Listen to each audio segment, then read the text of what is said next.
Boa noite, meus queridos irmãos, minhas queridas irmãs da Associação Espírita Chico Xavier.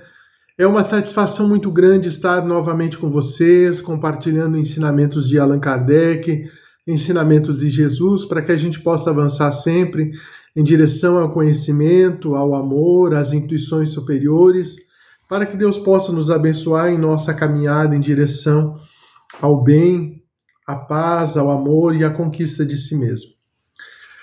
A proposta inicial, quando nós fomos convidados para fazer essa palestra em abril, seríamos falar sobre o Evangelho segundo o Espiritismo, visto que ele está comemorando 160 anos de inauguração nesse mês de abril, mais especificamente no dia 15 de abril, publicado em 1864.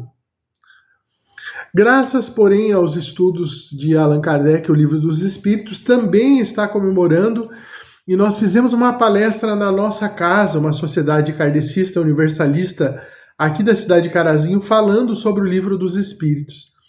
A proposta inicial desse trabalho também seria falar sobre a estrutura didática do Livro dos Espíritos. Nós mandamos o texto para lá e a Claudir Cardoso fez uma pequena adaptação dizendo, conhecendo o Livro dos Espíritos. Eu falei, meu Deus do céu, ele acertou em cheio. A gente não vai falar sobre a estrutura didática do Livro dos Espíritos, que é uma estrutura bastante complexa e talvez até seja um pouco acima da nossa capacidade de percrição, de investigação. Nós vamos falar sobre o que é o Livro dos Espíritos, como ele se estrutura. E para essa oportunidade, então, nós escolhemos pensar algumas questões específicas para que a gente possa refletir sobre a estrutura dos espíritos e sobre a estrutura dos espíritas, tentando pensar algumas questões que são bastante aventadas, que são bastante procuradas pelos espíritas nas suas palestras, nos seus estudos. Então a gente vai estudar esse livro aqui, o Livro dos Espíritos, de uma forma bem rápida. Como é que é a estrutura geral do Livro dos Espíritos? O Livro dos Espíritos ele tem uma estrutura, uma folha de rosto. Ele tem um estudo chamado Introdução ao Estudo da Doutrina Espírita, que tem duas visões específicas.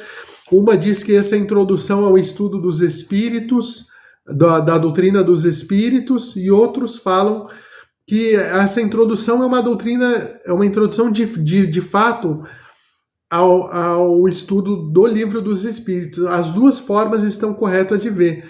Esse estudo ele introduz o estudo de Allan Kardec no Livro dos Espíritos e, ao mesmo tempo, introduz ao estudo da doutrina espírita em si. Depois dessa introdução de 17 itens, tem um pequeno texto chamado Prolegômenos. Meu Deus, que nome é esse, né? Provavelmente seja um nome de origem grega que queira dizer introdução curta, um introito.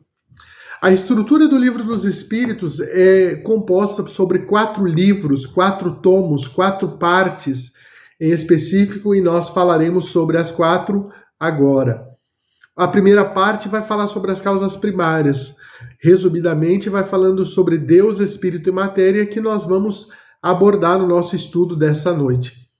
Depois vai falar sobre as causas primárias, a gente vai pensar algumas questões só sobre encarnação, reencarnação no estado errante, o mundo dos espíritos.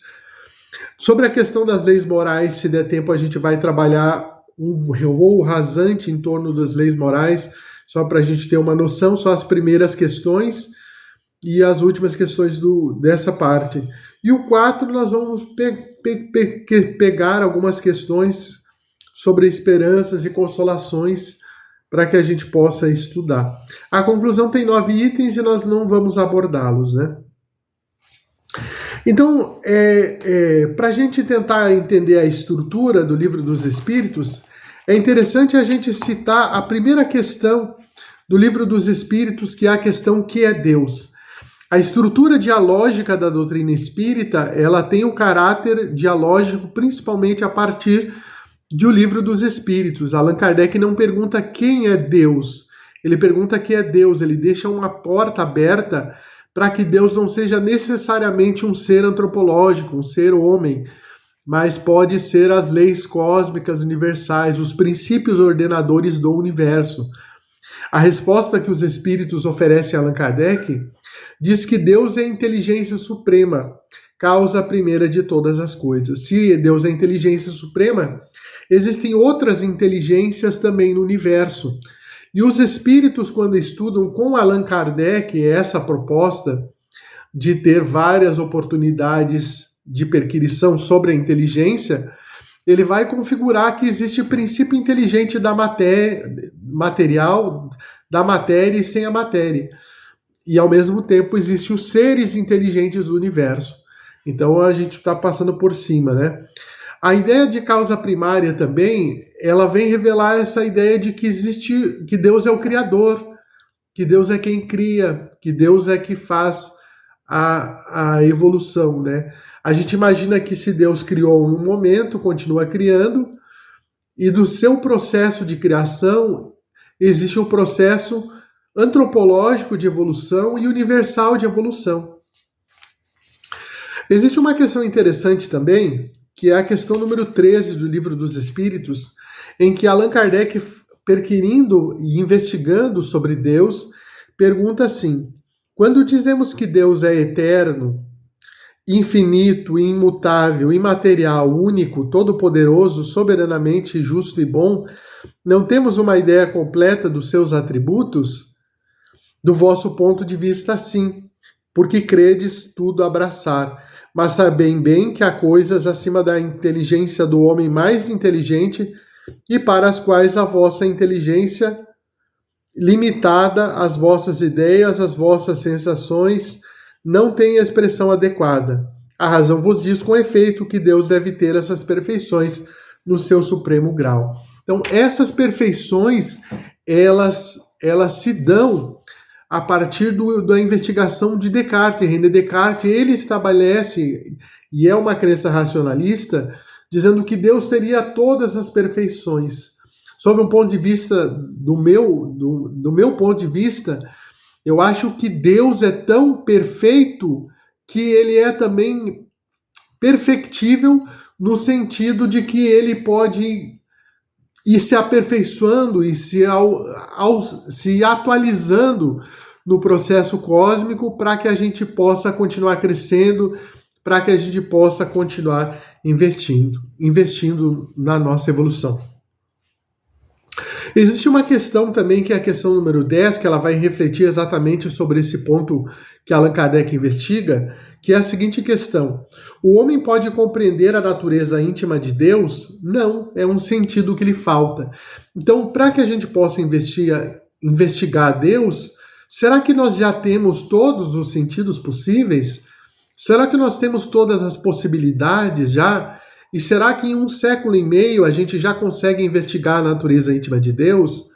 E a gente vai ficar pensando sobre todos os estudiosos que já passaram por nós, quantos investigaram Deus?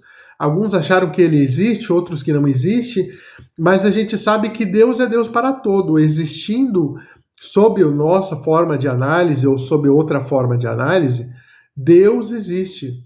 Naquele axioma que existe em nossas ciências. Tudo que não é efeito do homem é de outro efeito, de outra causa. Né? Como todo efeito tem causa, então há efeitos que são acima da inteligência humana mais inteligente. Agora nós começaremos a estudar o princípio espiritual. A pergunta número 23 diz assim: que é espírito? E os espíritos respondem: o princípio inteligente do universo. Na primeira leitura, nem sempre passa percebida a questão de que Allan Kardec pergunta que é espírito e coloca o espírito com E minúsculo. Isso, a princípio, não teria significado nenhum, a menos que você visse que depois, lá da questão 76 em diante, ele não fala mais em espírito com E minúscula, mas com a letra E maiúscula. Né? Então, diante desse ponto de vista, a gente vai trabalhando exatamente essa noção de crescimento. O espírito é o princípio inteligente universal. Se a gente vai fazer uma análise biológica de um tecido, pode ser um tecido vegetal, pode ser um tecido aminal, você vai ver que a célula se move, a célula tem vida própria. E aí é dentro desse aspecto que a gente trabalha a ideia de que existe espírito na célula. Então, o espírito e matéria existe desde há muito tempo. Uma questão 24 pergunta assim: o espírito é sinônimo de inteligência? A inteligência é o atributo essencial do espírito. Todavia, como ambos se confundem, num princípio comum, para vós são a mesma coisa. Então, isso é muito relevante para nós, saber que espírito e matéria estão conjugados, estão unidos de tal forma que a gente consegue ter dois pontos de vista, um de ponto de referência espiritualista e outro ponto de vista que é aparentemente materialista, mas que é espiritualista também. E a gente já vai adiantar conhecimento agora, antes de abordar a questão 76, dizendo assim: quando eu estou encarnado, eu olho para frente do espelho, eu olho para frente do celular, como eu estou olhando agora, e eu digo: esse é o Rafael, esse sou eu. É uma questão de identidade, é uma identidade corpórea, uma identidade física, uma identidade sem a qual eu não consigo viver. E aí um ponto de vista é, dizemos assim, eu sou um ser carnal e tenho um espírito, tenho uma alma. Sob o ponto de vista material, é essa a impressão que nós temos. Porém, a partir da doutrina espírita, nós também temos a informação de que eu sou um espírito e eu tenho corpo material. E os dois pontos de vista estão corretos de acordo com as oportunidades de que a gente tem de refletir. Então, para a gente não se perder nas palavras, a gente tenta compreender, tentaremos nos compreender uns aos outros nesse propósito de crescimento. Há uma informação interessante também, que é a questão número 27 do Livro dos Espíritos, que vai falar sobre a Trindade Universal. Vejamos. Haveria, assim, dois elementos gerais do universo, a matéria e o espírito? Sim, respondem os espíritos. E, acima de tudo, Deus. Veja como a obra é dialógica. Allan Kardec pergunta e os espíritos respondem. Sim, acima de tudo, Deus, o Criador, o Pai de todas as coisas. Essas três coisas são o princípio de tudo o que existe, a Trindade Universal. Ou seja, é aquela ideia da Trindade. Todas as religiões têm alguma Trindade. Os espíritos superiores pensaram assim, já que existe a Trindade em todas as religiões, vamos colocar a Trindade aqui falando sobre Deus, Espírito e Matéria. Eles falam assim, não basta falar sobre Deus, Espírito e Matéria, é necessário também falar sobre um princípio que está entre o Espírito e a Matéria, que eles chamam de fluido cósmico universal, que é o fluido que dirige os processos espirituais. Porque o perispírito é alguma coisa. E o perispírito, que é o corpo espiritual, ele é feito desse fluido universal. Da mesma forma, quando eu desencarnar, se eu for para uma colônia espiritual, não sei para onde nós vamos, que Deus nos abençoe para que a gente possa ter o melhor futuro possível, mas se a gente for para o plano espiritual, a gente vai ver assim, eu sou Rafael, eu olho, eu me toco, eu tenho a percepção, a sensação, que é essa ideia de continuidade, né? E aí nós entramos lá na questão 76 para completar o ensinamento. Que definição se pode dar dos espíritos com letra E maiúscula? Pode-se dizer que os espíritos são seres inteligentes da criação, povoam o universo fora do mundo material. Então agora ele está falando do espírito fora da matéria. Quando ele vai usar lá na 134, em outras questões, a questão relativa ao espírito da matéria, ele vai falar de uma forma diferente. Importante é saber que o espírito que existe fora da matéria, ele foi a alma no nosso corpo. Só que, para a gente tentar entender o que é o espiritismo, deixa isso bem claro para nós, é que o homem é um ser trino. O espírito é um ser dual. E a alma é um ser individual. O espírito, o homem é um espírito com um corpo, com perispírito e com alma. O espírito tem o corpo espiritual também. E tem a alma, que é a centelha divina que existe dentro dele, com a sua individualidade. Nós imaginamos que seja com a individualidade, porque na verdade é tão difícil estudar o perispírito para nós, quanto é difícil estudar a alma para os espíritos superiores no nosso momento psicológico. No futuro será mais fácil.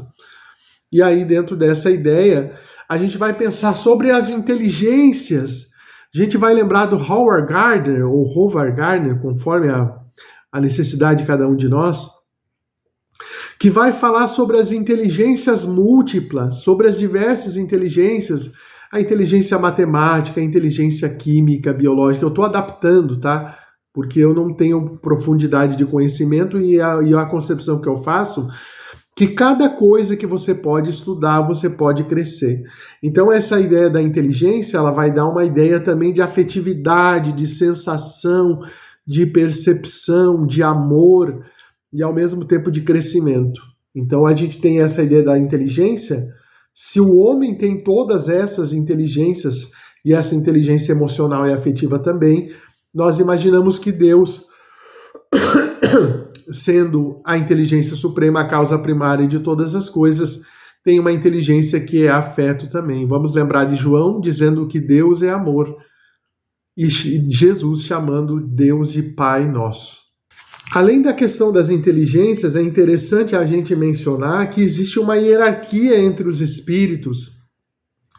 Da mesma forma como existe uma certa hierarquia, e isso é bastante complexo de ser entendido hoje, porque tem pessoas que, sem ter formação superior, têm uma inteligência acima da média. E tem pessoas com formação superior que têm dificuldades cognitivas mesmo assim. Mas as pessoas, geralmente, quando entram na doutrina espírita, ficam perguntando: mas será que eu sou mais avançado? Será que eu sou mais evoluído que fulano, que Beltrano? Quem será que é mais evoluído? E a gente fica pensando nesse esquema de evolução, não é evolução de linha reta. Eu fico pensando, mas o que o pessoal está querendo descobrir? Será que é a evolução intelecto-moral, a evolução intelectual, a evolução moral, a evolução de luminosidade, de mais proximidade com o Criador? Qual é que é a inteligência, a ideia da memória? Será que é a ideia da memória? E cada um de nós vai ter um plano de concepção. Por isso que eu uso um ponto de vista relativista aberto a respeito de todos, no sentido de dizer que algumas pessoas são mais evoluídas que outras e outros menos. Não precisa dizer, eu acho que é fulano mais evoluído. Mas a gente tem, por exemplo, uma concepção, e essa concepção é verdadeira, de que Chico Divaldo, Raul, Ivone Pereira, Sueli Caldas Schubert, Cecília Rocha e outras pessoas têm uma capacidade de trabalho maior do que as outras pessoas. Essa capacidade de trabalho, de uma certa forma, reflete uma evolução. É um modelo extrovertido de evolução, no sentido de que essas pessoas, elas têm a capacidade de fazer. Quando você lê um livro chamado Paulo de Tarso de Nossos Dias, ou Semeador de Estrelas, falando de duas biografias do Divaldo, você lê a biografia e diz assim: meu Deus, esse homem não é um homem normal, é um homem incomum, é um homem muito acima da humanidade. E aí essa ideia. Mas para a gente estudar mais especificamente, a gente vai ler a questão número 96 do Livro dos Espíritos, vai falar sobre essas diferentes ordens dos espíritos. Os espíritos são iguais ou existe entre eles uma hierarquia? São de diferentes ordens, segundo o grau de perfeição ao qual chegaram. Nós não vamos estudar essas ordens. O importante é saber que essas questões, da questão 100 à questão de número 113, elas passam por cima daqueles espíritos que se comunicaram na época de Allan Kardec. Então, Allan Kardec, se ele reencarnasse hoje, se ele fizesse a continuação do seu trabalho e fizesse a continuação do estudo nas mesmas bases, ele teria muito mais condições de fazer uma análise sobre a evolução dos espíritos de uma forma muito maior, mais extraordinária ainda do que ele fez no século XIX. Essas ordens que os espíritos falam, Allan Kardec resumiu em 3 grandes ordens. Primeiro, a base da pirâmide são os espíritos imperfeitos. Os espíritos imperfeitos seriam aqueles em que há a predominância da matéria sobre o espírito.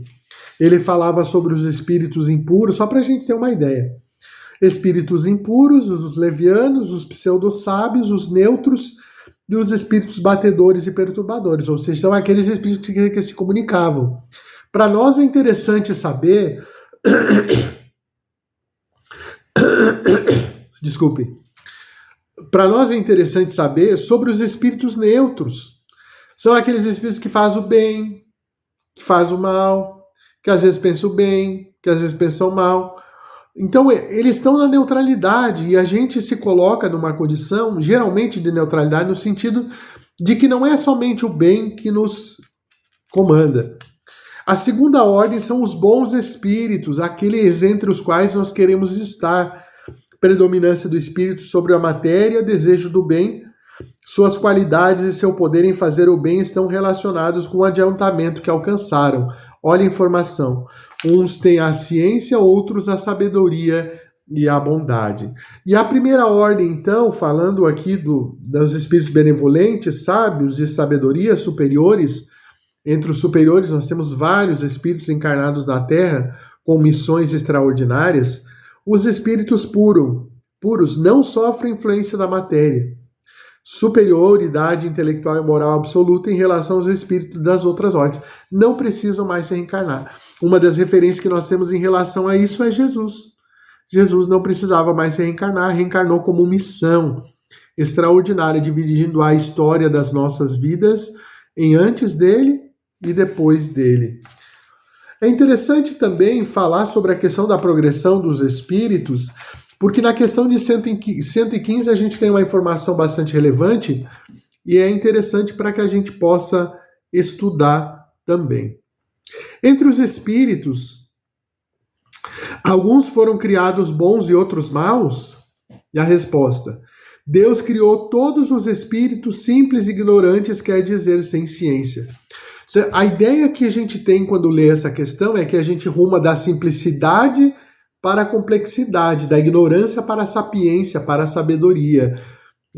A gente pode pensar também sob o ponto de vista da mansuetude, da pacificação, que tem pessoas que reúnem arquétipos e estruturas pessoais de simplicidade em toda a sua trajetória evolutiva. Então o espírito é simples, ele continua crescendo afetivamente, emocionalmente, chega aos espíritos protetores, chega aos espíritos angelicais e continua simples de coração, simples de alma, né? E a ideia com sabedoria, porém, né? Então, os processos de crescimento vai fazer com que cada um de nós seja de uma forma. Para que a gente continue com o nosso estudo também, nós vamos citar uma das questões mais interessantes sob o ponto de vista do estudo espírita, que é a questão número 132 do Livro dos Espíritos, que pergunta assim: qual o objetivo da encarnação dos espíritos? Olha a resposta. Deus lhes impõe a encarnação com o objetivo de fazê-los chegar à perfeição. Ou seja, é da lei que o espírito se reencarne. Deus lhes impõe, ou seja, é a lei. A lei divina é que exista a reencarnação, é que o ser possa voltar à Terra. Para alguns é uma expiação, para outros missão. Então essa ideia da duplicidade, da diferença de caracteres, às vezes é um pouco missão e um pouco expiação, às vezes é mais expiação do que missão, às vezes pode ser só uma missão, né? Mas a gente geralmente imagina que o espírito que esteja em crescimento, de alguma forma, por amor à humanidade, tem resgates a fazer também. Todavia, para alcançarem essa perfeição, devem suportar todas as vicissitudes da existência corporal. Nisso é que está a expiação. Uma informação relevante vem a seguir. A encarnação tem também outro objetivo, que é o de colocar o espírito em condições de cumprir sua parte na obra da criação. Então, nós temos uma parte a fazer na obra da criação, onde nós estivermos. E aí isso nos coloca no mundo de relações, no mundo de interação, no mundo em que a gente vai crescendo, avançando, progredindo sempre, né? Outra questão, número interessante, é a 134A. 134 vai falar sobre a alma, nós já passamos sobre ela rapidamente, falando que a alma é um espírito encarnado, e a pergunta é: que era a alma antes de se unir ao corpo? Espírito. Então a alma que existe em mim, saindo de mim é o meu espírito, porque eu deixo a carne. e vou para o mundo dos espíritos, vou para o mundo espiritual com o meu corpo espiritual. Então é essa ideia de que a vida prossegue, a vida continua. E essa continuidade ela tem as características psicológicas e biológicas que nos dizem respeito aos nossos propósitos de crescimento. Número 166, para a gente dar uma estudada na questão, vamos dar uma passadinha aqui. A alma que não alcançou a perfeição na vida corpórea, como acaba de depurar-se, suportando a prova de uma nova existência, ou seja, a necessidade de se reencarnar. Questão 167. Qual é o objetivo da reencarnação? Expiação, aprimoramento progressivo da humanidade, sem o que onde estaria a justiça? Então a reencarnação ela pode ser estudada sobre um ponto de vista individual, ou seja, eu preciso resgatar os débitos do passado, a ideia do karma e do dharma, ou a ideia de ação e reação, da mesma forma. E também eu posso pensar que existe um aprimoramento progressivo para a humanidade. Quando as crianças elas renascem, quando há o renascimento, existe o propósito da reencarnação e existe o aprimoramento progressivo da humanidade. Umas questões sobre o mundo espiritual também, para a gente dar uma olhada rápida sobre eles. O tempo passa rápido e a gente precisa aproveitá-lo. Só um pouquinho. A alma se reencarna imediatamente após ter se separado do corpo? Algumas vezes reencarna imediatamente, porém com mais frequência depois de intervalos mais ou menos longos. E aí dá a ideia de mundo espiritual, que Allan Kardec chamava de mundo espírita. Mundo dos espíritos, concebido pela inteligência de Allan Kardec dentro da proposta espírita. Por essa razão ele chamava de mundo espírita, para não confundir com ideias espiritualistas que poderiam ser diferentes. Mas se a gente entender como mundo espiritual no dia de hoje, depois de ler as obras de André Luiz, a gente consegue conceber que dessa forma, às vezes a alma se reencarna imediatamente, outras vezes não. Os romances espíritas, eles dão conta de investigar essa relação, investigar essa situação. Outra questão também, agora é no mundo dos espíritos. O espírito progride no estado errante? Vamos tentar entender essa questão. Allan Kardec chama de erraticidade o período que você está no mundo espiritual. Por que ele não chamou simplesmente de mundo dos espíritos para dizer que quando os anjos não reencarnam mais, é um estado permanente, pelo menos que seja temporário, 1000 anos, 2000 anos, ou que seja 500, 200, 300 anos, alguma coisa assim. Então os anjos se reencarnam temporariamente. Tem um estado permanente, digamos assim, melhor, né? E a maioria dos outros espíritos é um estado errante, é um estado de erraticidade, e é necessário reencarnar. O espírito progride no estado errante? De novo perguntamos, e a resposta é: pode melhorar-se muito, sempre segundo a sua vontade e o seu desejo, mas é na existência corporal que ele põe em prática as novas ideias que adquiriu. E aí nós temos essa noção clara de que a reencarnação se faz necessária. Agora vamos investigar um pouquinho a influência dos espíritos em nossas vidas. A questão número 456 pergunta se os espíritos veem tudo o que nós fazemos. E os espíritos superiores respondem a Allan Kardec que podem vê-lo, visto que vos rodeiam incessantemente. Todavia, cada um não pode ver senão as coisas sobre as quais dirigem sua atenção, porque com aqueles que lhes são indiferentes eles não se preocupam. Então essa ideia de interesse, essa ideia de intenção faz com que cada um de nós procure no seu processo de crescimento, no seu processo de evolução, as informações que são mais relevantes. Então quando a gente tem os anjos guardiões, os espíritos guardiões, os espíritos familiares, aqueles que tutelam a nossa existência, que tutelam a nossa vida, nós vamos ter essa noção clara de que os espíritos, às vezes, eles desistem de propósitos de evolução individual para amparar uma família, para amparar um centro espírita, para amparar uma cidade, para amparar algum processo de crescimento, né? Da mesma forma, existem espíritos inferiores também que têm interesse sobre nós, sobre os quais nós não vamos falar agora, vamos falar a seguir, se der tempo. Influência dos espíritos. Os espíritos influem sobre os nossos pensamentos e as nossas ações? A esse respeito, sua influência é maior do que credes, porque frequentemente são eles que vos dirigem. Então, os espíritos às vezes nos dirigem. Como é que a gente fica sabendo o que é nosso e o que não é nosso? Nem sempre há interesse em saber, dizem os espíritos superiores. É necessário saber que nós precisamos tomar as melhores escolhas dentro da estrutura psicológica na qual nós nos encontramos. Agora nós vamos falar rapidamente sobre a estrutura das leis morais. Só vamos passar um voo rasante por cima dessa ideia, só para que a gente possa estudar no futuro, estudar as leis morais, de repente uma palestra ou algum outro companheiro, algum outro amigo estudar as leis morais, que é feito em 12 leis. Uma lei é o introito e outra lei é a conclusão. Além desse introito que se chama lei divina ou natural, tem 10 leis, que é a lei da adoração, a prece, a lei do trabalho em todas as suas manifestações, o repouso também, a lei da reprodução, o aperfeiçoamento no globo e outras coisas, lei de conservação e destruição, que podem ser entendidas juntos, a lei da sociedade, do progresso, da igualdade, da liberdade, que estudam as estruturas da evolução social, a lei de justiça, amor e caridade, a lei mais avançada de todos os tempos, e a perfeição, essa questão. Então, nós estamos estudando agora, vamos entrar sobre algumas questões das leis morais, que é o estudo da consciência na questão número 621. Então, vamos continuar os nossos estudos, nós temos algumas questões para a gente elaborar aqui pela frente.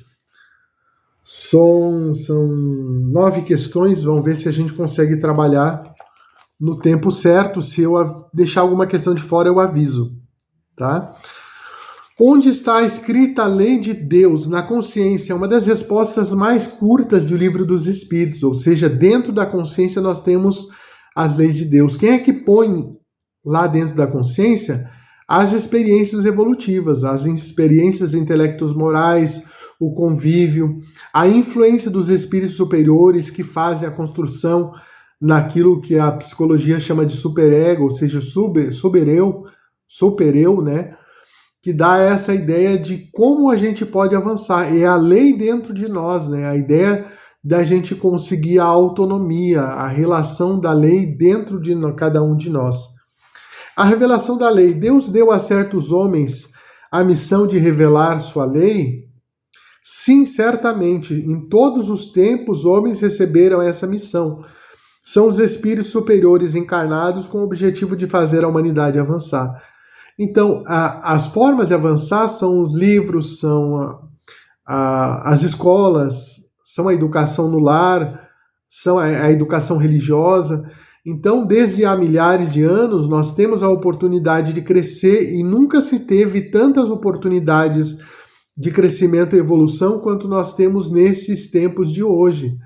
Então, a gente consegue avançar bastante pelas oportunidades que a vida nos deu e a gente tem diversos homens e mulheres de bem, crianças com missões superiores também, fazendo essa grande migração para o futuro. Outra questão que cada questão que a gente geralmente faz uma palestra sobre Jesus, a gente cita essa questão, e essa é uma questão bastante conhecida, que é a questão de número 625 do Livro dos Espíritos, que pergunta assim: qual é o tipo mais perfeito que Deus ofereceu ao homem para lhe servir de guia e de modelo? Os Espíritos respondem: vede, Jesus. Jesus é para o homem o modelo da perfeição moral que a humanidade pode pretender sobre a Terra. Deus nos oferece como o mais perfeito modelo, e a doutrina que ensinou é a mais pura expressão da sua lei, porque ele estava animado de espírito divino e foi o ser mais puro que apareceu sobre a Terra. Então essa é a informação sobre os puros. Os espíritos, quando aparecem entre nós, eles aparecem como espíritos superiores. Você não consegue necessariamente ver quais são os seres angelicais ou não. Eu fico pensando, se o Divaldo, falei, meu Deus, será que o Divaldo é um ser crístico? Talvez é um exagero da minha parte, mas pelo tamanho do projeto social que ele fez e pelas palestras, pela quantidade de obras no bem às quais ele esteve vinculado, E a gente às vezes não tem como saber no presente momento, mas a gente sabe sobre a conclusão que nós chegamos em relação à construção das leis. E aí nós pulamos aqui, a gente está estudando a lei divina ou natural, nós vamos lá para a questão número 886, que é o capítulo 11 sobre a lei de justiça, de amor e caridade, que nós falamos que seria a última lei, antes de falar sobre a perfeição moral. A questão é sobre a caridade e a pergunta é a seguinte: qual é o verdadeiro sentido da palavra caridade como a entendia Jesus? E os Espíritos respondem que é benevolência para com todos, indulgência para com as imperfeições alheias, perdão das ofensas. Nós, com os jovens, costumamos dizer que é o BIP espírita: benevolência, indulgência e perdão. Benevolência de benevolere, de querer bem, de ter a vontade de fazer bem para o próximo. Indulgência vem de indulcere, né? Essa ideia de você ver com bondade, né? E o perdão vem com essa ideia de perdonare, né? Doar-se totalmente. Quando a benevolência e a indulgência não funcionam, a única coisa que pode funcionar é o perdão. Outra questão sobre a questão da caridade, né? Falando sobre esse termo, sobre essa questão, é falar que a caridade ela não precisa ser necessariamente intuitiva. Eles perguntam o sentido da caridade como entendia Jesus, mas Jesus falava sobre o óbolo da viúva, por exemplo, curou centenas de pessoas, né, fez um trabalho muito grande, a gente não sabe qual é a dimensão real, porque a obra foi feita há 2000 anos, né? Mas essa ideia de que existe a caridade prática e a caridade interior, das duas formas elas existem. Existe uma questão também, que é a questão número 918, caracteres do homem moral, caracteres do homem de bem, vem no capítulo A Perfeição Moral, ou seja, no último capítulo da terceira parte, e a pergunta é a seguinte: por que sinais se pode reconhecer no homem o progresso real que deve elevar seu espírito na hierarquia espírita? O espírito prova a sua elevação quando todos os atos de sua vida corporal são a prática da lei de Deus, e quando compreende por antecipação a vida espiritual. Então é essa ideia da compreensão da vida espiritual e você praticar a lei de Deus a cada momento, ela nos dá a dimensão de seres que são mais avançados do que nós. Às vezes a gente fica procurando e às vezes a gente não precisa procurar, no sentido de que no momento psicológico no qual nós nos encontramos, nós conseguimos avançar, né? Alguns pela leitura, outras pessoas assistem palestras no YouTube, né? Tem pessoas que têm inteligência da culinária, né? Tem pessoas que têm inteligência de cuidar dos filhos. E aí não obstante, a inteligência que você tenha é aquela que está disponível nas tuas mãos para tornar o teu mundo melhor e para tornar o nosso mundo mais humano e o progresso mais real. Existe uma outra questão, que é a questão 919, ou seja, a questão seguinte do nosso estudo, que é a pergunta: qual é o meio mais prático e mais eficaz para se melhorar nesta vida e resistir ao arrastamento do mal? Um sábio da antiguidade foi Sócrates, já vos disse, conhece-te a ti mesmo. Então a doutrina espírita é uma doutrina de autoconhecimento, é uma doutrina de autoinvestigação, é uma doutrina de referência espiritual em que você vai investigar a sua própria alma. Sócrates vai falar assim: fazei o que eu fazia de minha vida sobre a terra. Ao fim da jornada eu interrogava a minha consciência, passava em revista o que fizera e me perguntara se não faltara algum dever, se ninguém tinha nada a se lamentar de mim. Esse é o início do texto de Sócrates, de Santo Agostinho, desculpe, falando sobre o autoconhecimento de Sócrates, né? E aí a gente entra nas questões sobre a felicidade. Então, a última parte destinada aos nossos estudos da noite se trata das questões número 922, por exemplo. A felicidade terrestre, pergunta Allan Kardec, é relativa à posição de cada um. O que basta a felicidade de um faz a infelicidade de outro. Olha a relatividade. Allan Kardec tem uma perquisição, a capacidade de investigação extraordinária. Entretanto, há uma medida de felicidade comum a todos os homens. Para a vida material é a posse do necessário. Para a vida moral é a consciência tranquila, é a fé no futuro. Então essa ideia da materialidade, tem pessoas que com R$1.000, R$2.000, R$3.000 vivem bem. E tem outras pessoas que têm milhares e não vivem bem. Então, de acordo com cada um, é necessário saber aquilo que possa investigar. Eu fiz um curso rápido na PUC, um curso à distância, e eu vi uma palestra de uma moça chamada Nath Finanças, deve ser Natália o nome dela, e ela ensinava como é que nós fazemos para que a gente possa, dentro das estruturas, das capacidades de ganho em que nós temos, fazer um orçamento render, para que a gente não chegue apertado, estourado no final do mês, né?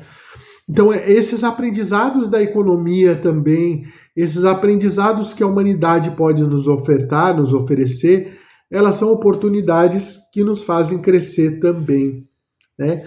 Então, essa ideia da vida moral, consciência tranquila e fé no futuro, na medida que a gente vai se estruturando para não sofrer todos os processos kármicos, né? Eu posso espiar, mas eu vou ser feliz. Eu posso espiar, mas eu vou buscar o reino dos céus. Eu consigo estruturar essa ideia do que o reino dos céus ele pode existir dentro de mim. O reino dos céus ele pode existir dentro de mim. Eu sou filho de Deus. Eu posso ganhar essa herança e partilhar com meus irmãos. Posso ganhar a herança e partilhar essa herança com o próprio Criador. Existe uma questão também, que é a questão número 959, a qual nós estamos encontrando, que pergunta assim: de onde vem ao homem o sentimento instintivo da vida futura? Já o dissemos, antes da sua encarnação, o espírito conhece todas essas coisas, e a alma guarda uma vaga lembrança do que sabe, do que viu em seus estados espirituais. Então, as experiências de quase morte, muitas pessoas, quando estão à beira da morte, depois elas retornam, elas relembram sobre a vida inteira, passa flash sobre a vida inteira da vida dela.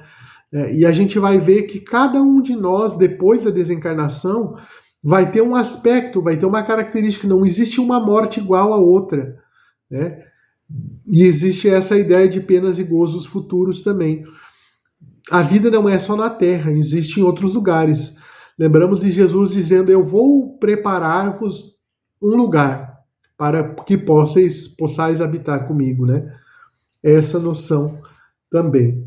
E eu vou terminar com uma das questões que eu mais gosto no Livro dos Espíritos, que é a questão número 967, que é a pergunta e a resposta são as seguintes: em que consiste a felicidade dos bons espíritos? A resposta: no conhecimento de todas as coisas, em não ter ódio, nem ciúme, nem inveja, nem ambição, nem qualquer das paixões que fazem a felicidade do homem. Olha, interessante a ideia de conhecer todas as coisas. Na medida que você conhece, você pode avançar. Você vai falar, por exemplo, sobre Allan Kardec. Participava de várias atividades, instituições científicas, era professor de letras francesas, sabia diversas línguas, alemão, italiano, francês, inglês, grego, latim, auxiliava a Pestalozzi desde adolescente na instituição de Yverdon, uma instituição de educação de Yverdon, criou o Liceu Polimático, era professor, criou planos para o ensino na França, entre outras tantas coisas, né? Então a missão dele era ser professor, né? E o coroamento da obra, então, era a obra dos Espíritos, era a obra do que é o Espiritismo, né? E aí a gente fecha o ensino dessa noite falando que o conhecimento não basta também. É necessário não sentir nem ódio, nem ciúme, nem inveja, nem ambição, nem qualquer das paixões que fazem a felicidade dos homens. Esse amor que nos une, o amor que une as pessoas umas às outras, vai fazendo que a gente pode avançar. Então, meus queridos, Deus nos abençoe. Nós passamos uma olhada rápida na estrutura do Livro dos Espíritos. Nós estudamos Deus, Espírito, Matéria, as diferentes ordens dos Espíritos, os objetivos diversos da reencarnação, o mundo espiritual, a influência dos espíritos. Falamos sobre a lei de Deus na consciência, a revelação da lei através dos homens. Falamos sobre Jesus guia e modelo, falamos sobre a caridade, falamos brevemente sobre o homem de bem. O texto completo se encontra no Evangelho segundo o Espiritismo, no capítulo Sede Perfeitos. Falamos sobre o conhecimento de si mesmo, sobre a felicidade relativa a cada um, né? A consciência, a consciência tranquila, a posse do necessário. Falamos sobre a vida futura e falamos sobre a felicidade dos bons espíritos. Meus irmãos, minhas irmãs, um abraço bem grande desse amigo de Carazinho e que as vossas atividades em Passo Fundo e na região possam ser coroadas de êxito e de boa vontade, com Deus no coração e Jesus na mente. Que Deus nos abençoe, que Deus nos proteja e que tenhamos muita paz. Que assim seja.